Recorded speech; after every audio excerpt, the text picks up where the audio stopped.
In Spain, single father Luis struggles with Fran, his teenage son. Fran is rude, defiant, violent, and a constant source of trouble.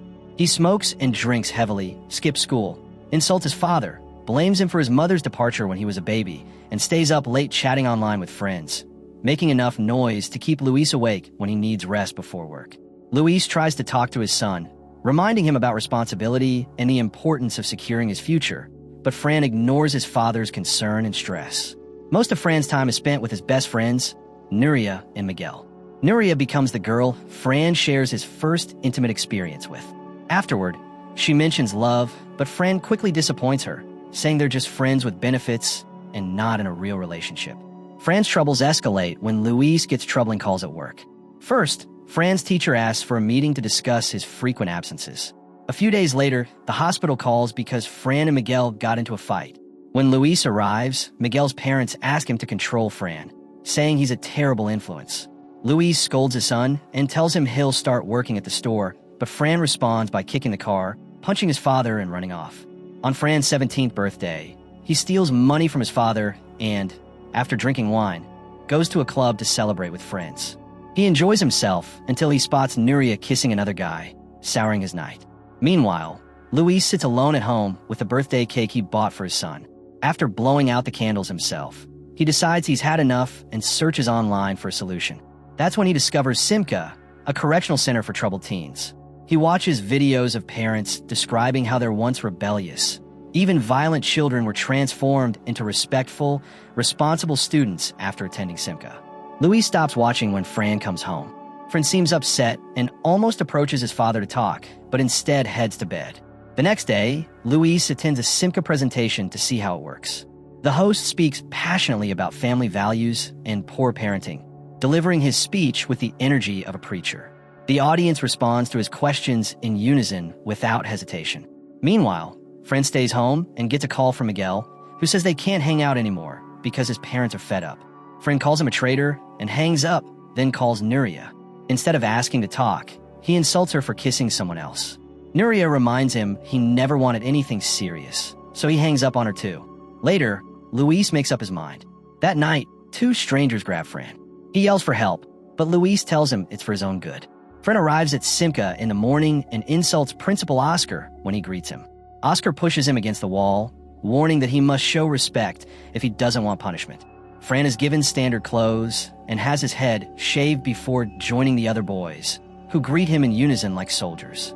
While watching an instructional video, Fran tries speaking to another boy, but this prompts the group to stand and repeat the rules about silence and respect. Fran notices many boys have a brown mark under their chins. He begins his new daily routine, making wooden clothespins to learn hard work, eating lunch at noon, then returning to more pin making or exercise. Medical checks and behavior lesson videos are also part of the schedule. Luis enjoys peace at home, but sends Fran a box of gifts, including a water bottle. When it arrives, Fran can look at it, but isn't allowed to keep anything. Fran is also forced to attend therapy sessions. During one, the boys share their struggles, and Fran complains about his father sending him here, claiming Luis pushes people away and probably drove his mother off too.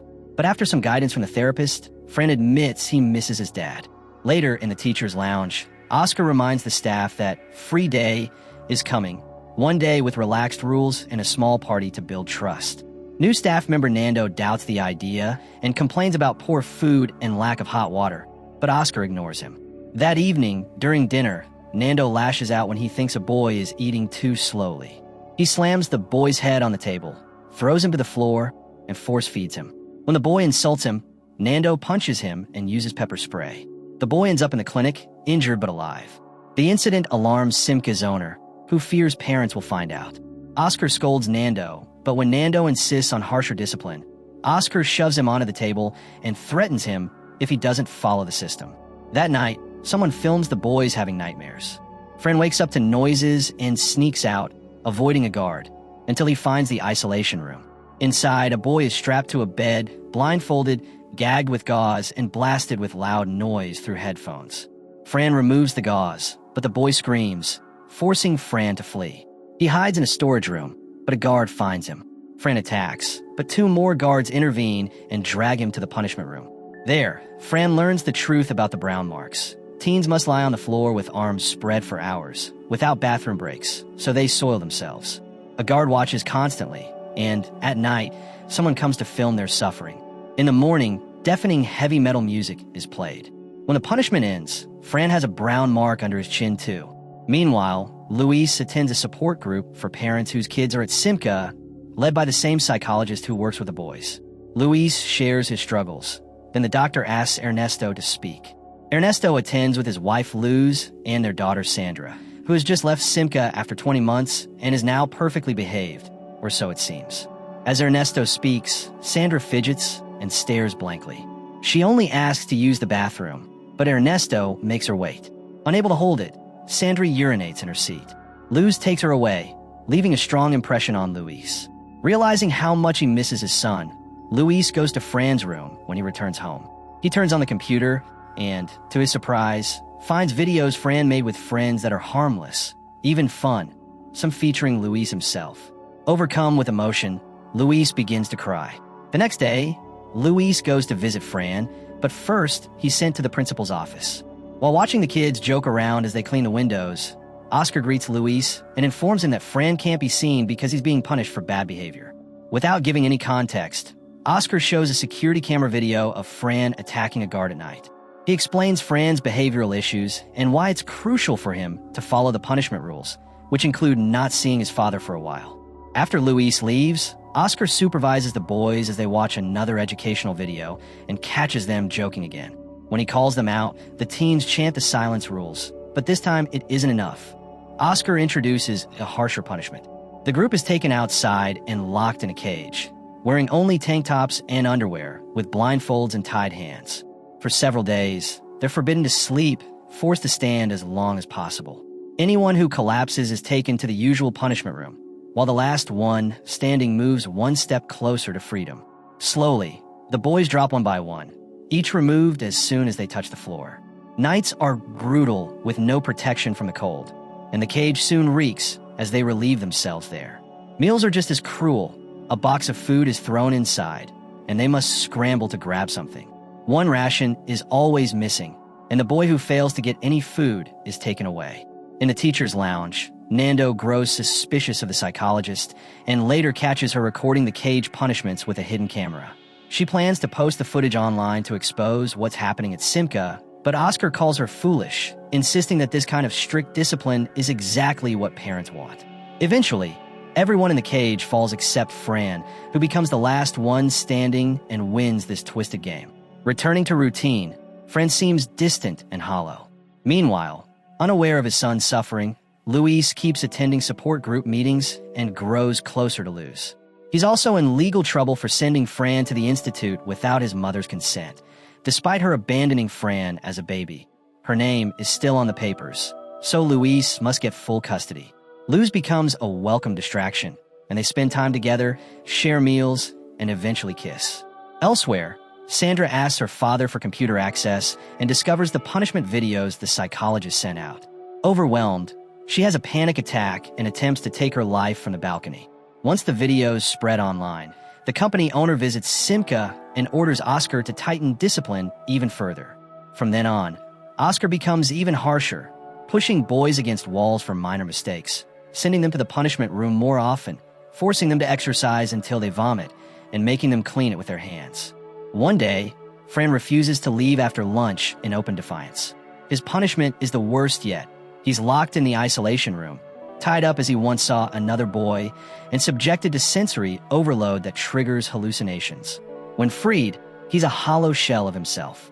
Later, the boys and girls gather in the gym for their free day to dance a waltz, chosen because it keeps respectful distance between genders. When the boys see Fran's condition, one stops dancing in silent protest. This enrages Oscar, who punches him and storms around shaking and yelling at the teens to crush any rebellion. That same day, Luis attends a support group party but leaves early, weighed down by the news of Sandra's death and Luz's guilt. Later, Luis visits Luz, comforting her as she blames herself for her daughter's death. He promises to pick up Fran, which brings her some relief. When Luis arrives at Simca, he's horrified by Fran's condition and asks Nando what was done to him, only to hear what you requested. Fran doesn't greet his father and stays silent on the way home, but calls Nuria once they arrive, finding comfort in her hug. Returning to normal life is difficult. Fran behaves and stays sober, but avoids being in the same room as his father. He even strips his bedroom of decorations and sometimes leans out the window to scream obscenities. When Luis rewards his good behavior with a new phone, Fran refuses it and returns a water bottle, showing that gifts can't buy his feelings. While cooking together one day, Fran snaps and yells at Luis for sending the Simca. Luis interrupts to explain and apologize, admitting his mistake but insisting everything was done for Fran's well-being. After his wife left to live freely instead of raising a child, Luis had to raise Fran alone. Being a single father was already hard, and Fran's behavior made it even harder. Luis worked to give him opportunities, but Fran wasted them, and stress wore Luis down. Believing Simca was a solution, he would never have sent Fran there if he'd known the truth. Luis breaks down, confessing his love for Fran through tears, and Fran cries too. Later, Luis meets with his ex to get full custody papers signed, while Fran waits in the car to avoid seeing her. Once Luis has the papers, he's too emotional to drive and stops in the rain to gather himself. Feeling sorry for his dad, Fran steps out and hugs him tightly. Days later, father and son relax on a beach vacation, beginning to rebuild their relationship.